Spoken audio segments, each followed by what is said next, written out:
Hello मेरे प्यारे दोस्तों, नमस्कार। स्वागत है आपका अपने YouTube channel PCM by Pradeep sir में। तो देख लेते हैं हम लॉरेंज फोर्स क्या होते हैं। तो यानी कि एक इलेक्ट्रिक क्षेत्र होगा यानी कि विद्युत क्षेत्र होगा, और दूसरा मैग्नेटिक क्षेत्र होगा यानी कि चुंबकीय क्षेत्र होगा। इस दोनों के डिफरेंस जो बीच में जो क्षेत्र पॉइंट बनेगा तो उसे हम क्या कहते हैं, लॉरेंज फोर्स कहते हैं।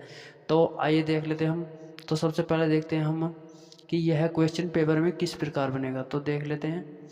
तो यह आएगा, what do you mean by Lorentz force, यानी कि लॉरेंज फोर्स क्या है।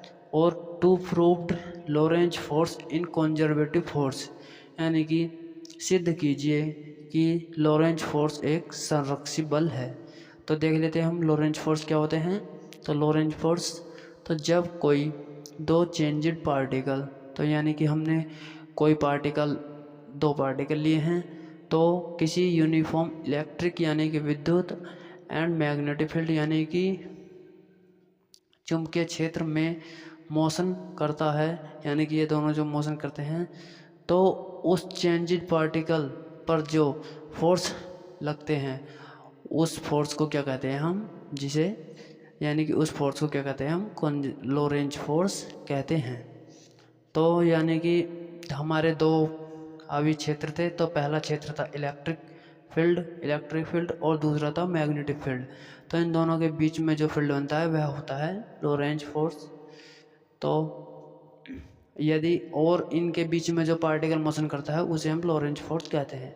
तो देख लेते हैं हम, यदि प्लस क्यू चार्ज का कोई चेंज्ड पार्टिकल किसी यूनिफॉर्म मैग्नेटिक फील्ड को कैसे रिप्रेजेंट करते हैं, बी से, में वी वेलोसिटी से, और हमारा एंगल थीटा पर मोशन करे, तो इस चेंज्ड पार्टिकल पर लगने वाले लॉरेंज फोर्स को फॉलोइंग इक्वेशन से रिप्रेजेंट किया गया है।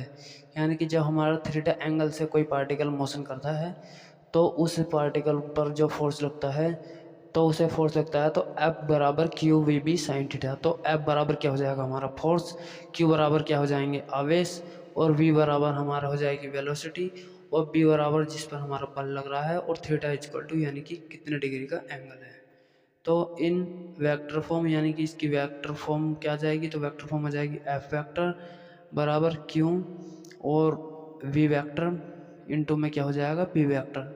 तो ये हो जाएगी हमारी यूनिफॉर्म वेक्टर फॉर्म। तो मिलते हैं फिर नेक्स्ट वीडियो में। तो यदि आपको इसी तरह की वीडियो चाहिए तो इसी वीडियो के डिस्क्रिप्शन बॉक्स में प्लेलिस्ट का लिंक पड़ा है, तो वहाँ पर 1 बाय 1 वीडियोज़ की टॉपिक देख लीजिए। अगर आपको वीडियो पसंद आई हो तो वीडियो को लाइक और चैनल को सब्सक्राइब करना ना भूलें। मिलते हैं नेक्स्ट टॉपिक में, तब तक के लिए धन्यवाद।